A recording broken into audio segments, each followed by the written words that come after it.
entre Tony Yoka et Johan Duhaupas. J'étais obligé, trop de choses se sont passées, j'ai vu trop de choses, donc je suis obligé de vous les décrire. Regardez. Donc voilà, donc on est dans la vidéo. Alors on voit un Johan Duhaupas, ou Johan, je ne sais pas exactement. Donc on voit qu'il fait comme ça. Mais on voit quand même qu'il a l'œil qui a un petit peu peur, même dans les vestiaires un petit peu avant. On le voit, il est comme ça, il est posé, il bouge pas. On voit qu'il est fébrile même dans ses interviews. On voit qu'il doute. On voit dans son regard qu'il doute, même s'il se donne l'apparence. Je trouve, on voit qu'il doute. Moi, je trouve qu'il y avait quelque chose. Alors, on va avancer un petit peu. Hop, attendez, je décale un petit peu ça. On va avancer un petit peu la vidéo. On va revenir aux choses vraiment essentielles. Donc, on voit le poids, la taille, l'envergure. Même, voyez, même un petit peu ici. Regardez, tac. On va mettre ici. Bon, excusez-moi parce que j'ai pris en espagnol parce que les vidéos, elles sont de meilleure qualité. Voyez, on voit ici, regardez. On va voir le début du match. Voilà, on va avancer un petit peu. Alors, moi, je sais pas. Alors, on voit les premiers jabs. Je sais pas, on voit un Duhaupas avec la tête en avant. Il y a des choses que je comprends pas. Comment son staff, attendez, je mets juste pause. Comment son staff à Johan Duhaupas, il dit qu'il a été bien encadré. En regardant les combats de Hammer, simplement les combats, le combat qu'il a fait avec Hammer, Tony Yoka, on voit qu'il lui a mis des droites foudroyantes. Si on veut emmener, comme Johan Duhaupas disait, un combat jusqu'au 12e round, comment simplement, les entraîneurs lui ont dit, mais reste pas devant, tu sais bien qu'il va te foudroyer. Comme juste sur un enchaînement, on voit bien qu'il a une droite, dès qu'il a touché avec la droite, elle est terrible. Ils ont, je sais pas moi, ils auraient regardez, on va regarder là, jusqu'à l'impact. Regardez. Voilà. Premier coup, il est touché, il bouge pas. Deuxième, il bouge pas. L'autre, il envoie des parpaings, il bouge pas. Et il bouge pas. Et il bouge pas. Il aurait pu faire une esquive, passer par-dessous, revenir sur le côté du ring. Voilà. Ce que je comprends pas, on aurait dit qu'il attendait des coups. Je l'ai trouvé mou, pas motivé. Voilà. C'est ce que je comprends pas. Voilà. Il n'était pas motivé, de toute façon. Il n'était pas motivé. Il manquait de motivation dans les yeux. Est-ce qu'il était rincé? Est-ce qu'il y en a qui disent que c'est l'âge? Je sais pas. Je crois pas. Voilà. On revoit les images. Et il reste devant. Il reste l'autre. Boum. Boum. Il lui met 1, 2 et 3. Et quand on te met un coup, deux coups, normalement, tu changes de direction parce que ça fait mal. Je sais pas, il y a quelque chose qui s'est passé. Moi, je pense qu'il a été mal entouré, mal dirigé, mal expliqué. Quand même, quand on voit tous les combats, pardon, excusez-moi, de Tony Yoka, on voit bien qu'il a une droite foudroyante. Alors, quand on voit ça, on dit, attends, tu veux aller les 2-3 premiers rounds, comme Johan Duhaupas a dit, moi, je veux aller jusqu'au 12e round, l'emmener le plus loin possible. Il sait très bien que l'autre va essayer de le cueillir tout de suite. Il est plus jeune, il a plus d'endurance, il a plus de technique et plus de puissance.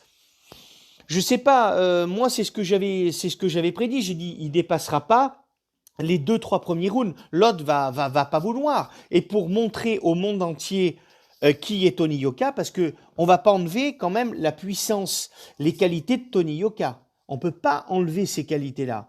Mais comme il y a beaucoup de gens qui ont discuté, hier j'ai vu le match avec pas mal de monde sur un écran géant, c'est vrai que, comme ils m'ont dit, ce qui pensaient que Tony Yoka, quand même, on aurait dit, à l'interview, on aurait dit quand même un robot. Voilà. Ils m'ont dit, les gens ont dit, oui, il s'est dopé, regarde, on dirait un robot, il a la tête froide, on dirait un robot. Bon, après, ça n'engage que, voilà, je veux pas dire des choses qui ne sont pas. On finit de regarder. Voilà. Donc là, bien sûr, Duhaupas, c'est plus où il est. Il vient de se prendre des parpaings monumentales, c'est-à-dire 50 fois, j'exagère, mais au moins 15 coups les mêmes. Voilà. Donc maintenant, son staff est pas content, mais je suis désolé. Il y a eu des manques d'analyse ou il y a eu quelque chose. J'enlève pas les qualités de Yoka qui va être un grand champion, certainement. Voilà. Excusez-moi. Enfin, bon, bref. on va redevenir à des choses un petit peu plus normales. Donc voilà, alors on va revenir sur une chose, on va revenir sur Tronchet qui monte sur le ring comme ça, qui monterait dans un tel événement. C'est ça qui me... Je crois que ils veulent justement faire du bien à la boxe en France. C'est très bien, mais je crois qu'ils s'y prennent pas bien.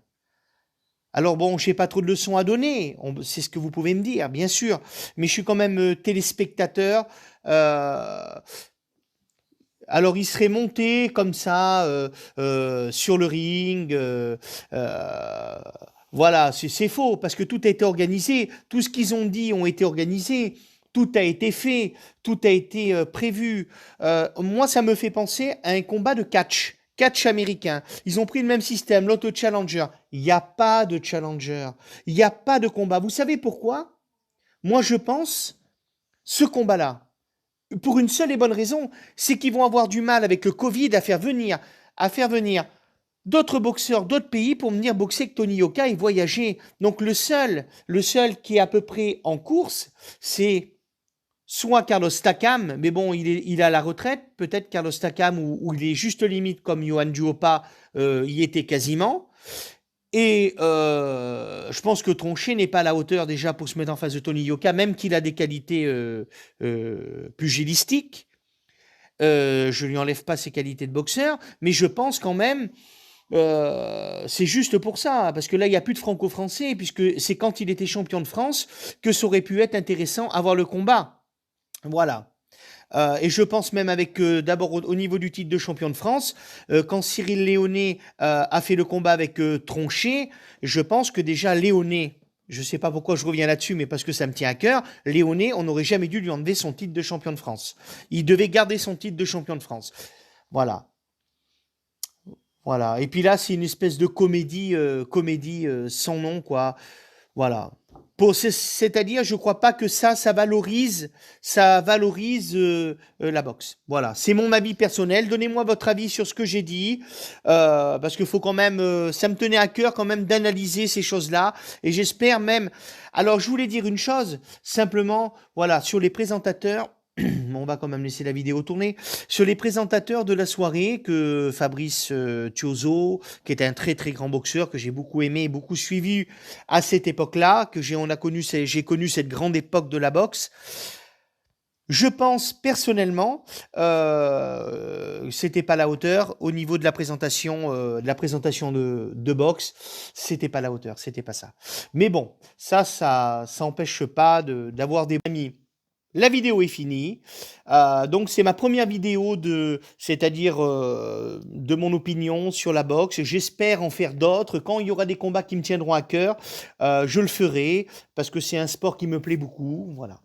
Donc je vous dis à bientôt. Surtout donnez-moi votre avis sur tout ce que j'ai dit. J'ai peut-être dit des erreurs, j'ai peut-être dit des bêtises, mais on en dit tous. Et c'est de toute façon un combat de boxe, c'est une fête. Hein, donc on doit tous le partager ensemble, un événement sportif. Donc je vous dis à plus. Merci les amis et à bientôt.